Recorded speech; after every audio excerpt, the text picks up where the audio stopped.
Here we go. We're back. We're back. And we're excited to be back with you for another installment of Leadership And. I'm John, and I'm here with Dr. Edna, and we're Wealth and Wisdom. We are a coaching and consulting firm dedicated to personal growth and leadership development of oneself as a parent, as a spouse, and as a leader. And we're going to be talking about today leadership and self-discipline. Self-discipline.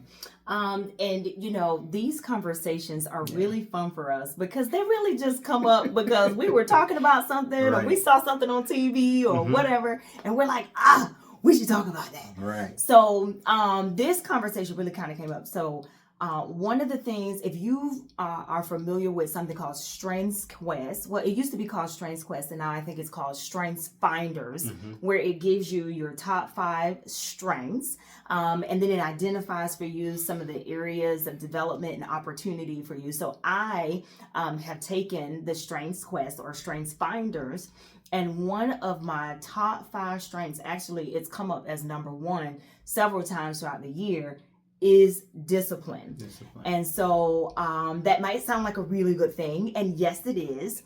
So I think the thing to understand is that there are 2 sides to every coin. So discipline for me could look like I will keep going until the job is done.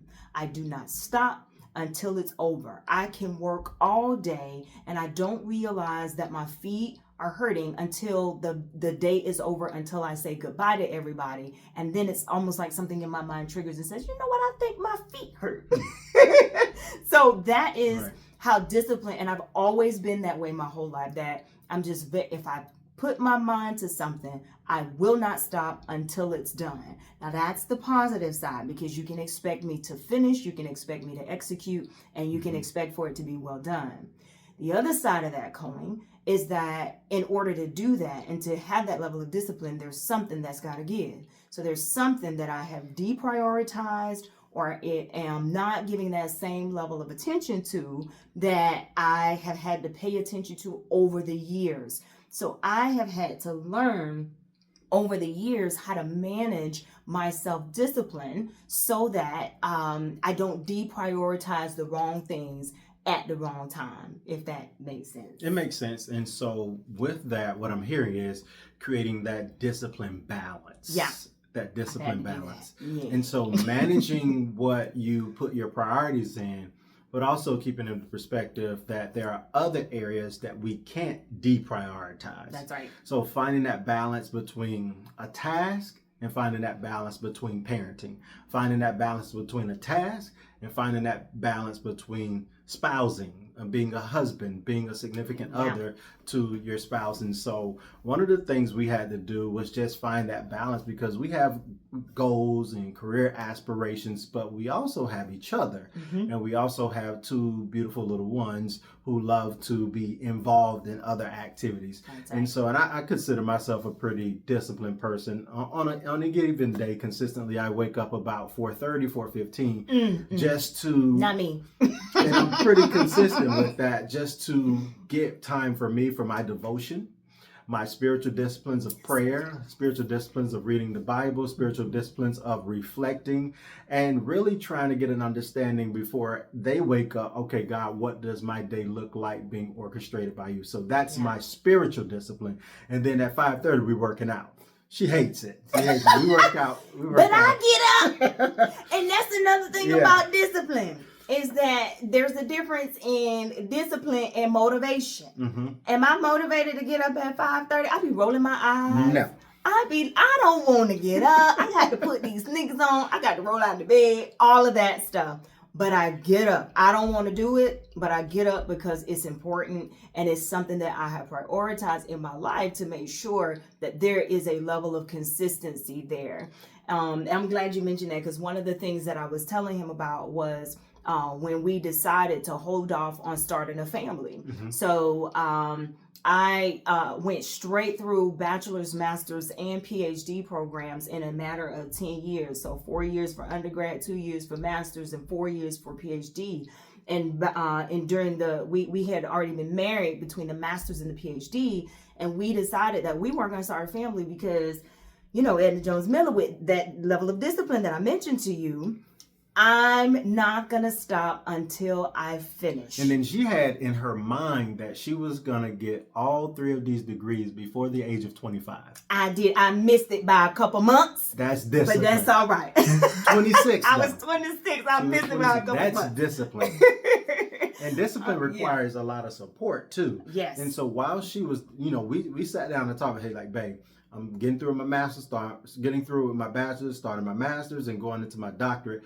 But the person that they're engaged or espoused to has to understand that person's discipline and support. Yes. In order, and so important. that's the balance that we got to find here. So if I wasn't that significant other that was compassionate and considerate of what she wanted to do, it probably would have created a strain on the relationship. So when you're talking about discipline, you have to involve all parties that it may be impacted so that you create that common balance, that discipline balance that we talked about earlier, so that we can reach that common goal. Yeah.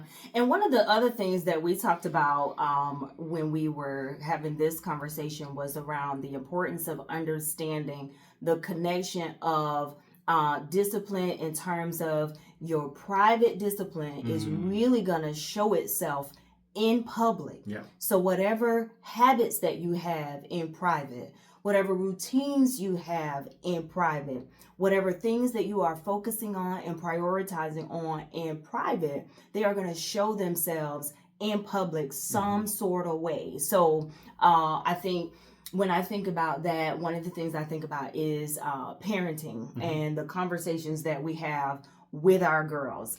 You all are not there with the conversations that we have with our girls. But I think when they are not with us and they are in other places and spaces, I think that private discipline of us consistently having these conversations with them, allowing them space to articulate themselves, to communicate, to be involved in our world, in our conversation. If you're around them long enough, you'll begin to experience what that's like, because they're going to ask you a million questions. And let me jump in and share this of what our discipline. So on the weekend, we pretty much discipline ourselves to meal prep. Just because we are busy administrators, busy administrators. So between Saturday and Sunday, we meal prep for the week. We go buy all these groceries and things along those lines, and we meal prep.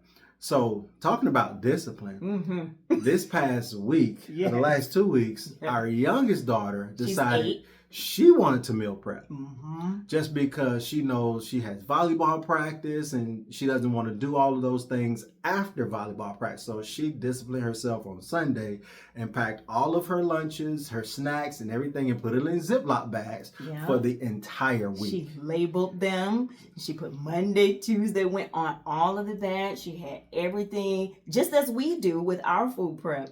She did the exact same thing. And I was just blown away. And it's little things like that that just blow me away, that I'm so grateful for and so thankful to God, because sometimes you don't know, the impact of what you're doing. You don't know how much they see or what they're listening to and things like that. But that really blessed me. And I, of course, took pictures and all that kind of stuff and asked her, all of that. But she did a wonderful job in it. And so our discipline is bleeding over, into our children, and they are watching, they are asking questions, they are seeing the benefits of some of the things that we do, and they want to do them as well. They also question some of the things that we do and decide, I don't want to do that. I'm not going to do it that way. And that's all right, because of course they are becoming their own little selves.